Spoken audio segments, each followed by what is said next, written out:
Well, good Thursday morning, everyone. I'm Russ Riesiger. Hope your day's off to a good start. And as always, we want to thank you for making WTOC your choice for local news.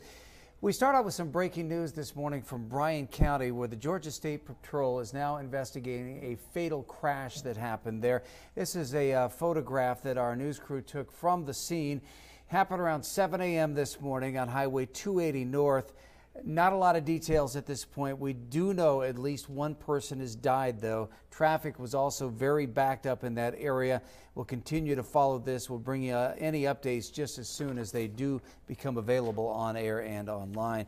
Also breaking this morning, military officials say that a Fort Stewart soldier was killed while he was home in St. Croix in the Virgin Islands. They say his body was discovered back on August 28th. Now, Private First Class Najee Jarvis was a 22-year-old tank crewman assigned to the 2nd Armored Brigade combat team of the 3rd ID. Jarvis served in the Army for 21 months, and Fort Stewart was his first assignment. He had no operational deployments, no details being released as of yet as to what caused his death.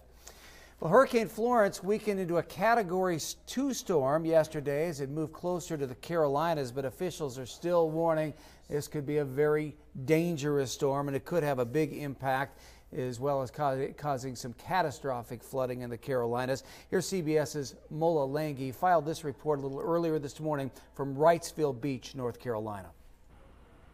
Towns up and down the Carolina coast are almost completely deserted. Officials are warning the few who stayed behind of the dangers ahead. You put your life at risk by staying. Don't plan to leave once the winds and rain start. Forecasters predict the storm surge from Hurricane Florence could top 13 feet, enough to send water half a mile inland.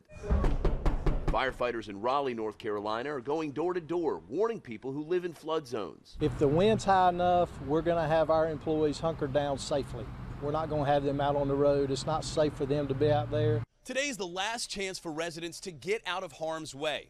Officials say when the storm is at its worst, first responders may not be able to help everyone get out of trouble. That's Myrtle, and I mean, we're right there, so we're going to get, I don't know if you just heard what he said, but he said catastrophic damage to life and property. Patrick Dunphy and Connor Zaya heeded the warnings. They left their South Carolina college and drove home to Massachusetts. If that thing hits Myrtle, it wouldn't even be like we're worried about getting back to school. It's going to be like, what are we going to get back to? Meteorologists say the storm's uncertain path has widened the threat to include parts of Georgia. It's also possible Florence hovers along the coastline, increasing the deadly storm surge. Mola Lenghi, CBS News, Wrightsville Beach, North Carolina.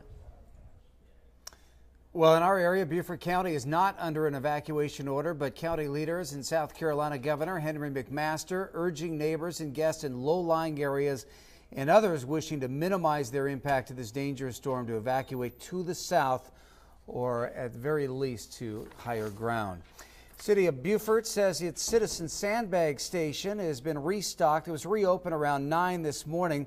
That sandbag station will stay open until supplies are gone. This is your last chance to get those free sandbags at that station. It's located there at Southside Park. And Florence's uncertain future, putting Georgia back in the spotlight. Evacuation orders do remain in place for parts of South Carolina. No counties in our area at this point except for a couple of zones in Colleton County. But and right now there are no evacuation orders or anything for Chatham County. Yesterday our crews ran into people from the Carolinas looking for shelter at hotels on Tybee Island. The city's getting prepared, boarding up buildings there. Mayor Jason Bilterman encouraging homeowners on the island to do the same. City leaders say they are working with Chatham Emergency Management to decide whether that they'll be evacuated. We also talked to one family from Wilmington, North Carolina, who say they're hoping to wait out the storm here, but they are making some other plans right now. And in preparation for Hurricane Florence, Fort Pulaski National Monument will be closed today. It'll stay closed until the storm passes, until they can do some damage assessments out there, make sure the park is deemed safe again. You'll remember Fort Pulaski was hit pretty hard by both hurricanes Matthew and Irma. It was closed for about a month by both of those hurricanes. Also, Savannah, Chatham County Public Schools have made the call to cancel classes for tomorrow. Kids are in class today, but tomorrow classes have been canceled because of the storm. The staff isn't required to report to work on Friday unless otherwise notified. And today is still a regular school day, as I mentioned, but after-school activities and athletic competitions are canceled for tonight. The YMCA's primetime program will operate today until 6 p.m. All over in the Lowcountry, Beaufort, Jasper, and Colleton County Public Schools remain closed for the rest of the week. In Hampton County School Districts 1 and 2 schools will be closed starting today. We've got a list of closures on our website, WTOC.com. We'll be updating this list as more closures come in. There have been a number of college football games canceled as well. South Carolina's contest against Marshall on Saturday has been canceled. That game will not be made up.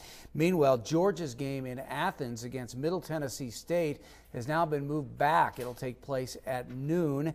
And Saturday's game for Georgia Southern at Clemson, it has also now been moved to a noon start.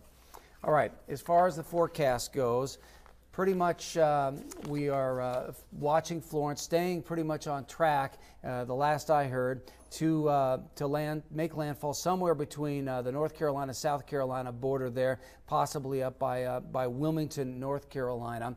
How is it going to affect our weather? Well, that remains a big question right now. Here's a live look as we look out from Hilton Head. You can see it already causing some choppy waves out there. But Cutter's going to be here at 11, and he'll give you that complete forecast, the very latest on Hurricane Florence. So make sure and stay with us here on the News Now and with WTOC. I'm WTOC's Russ Riesinger. I hope you have a great day.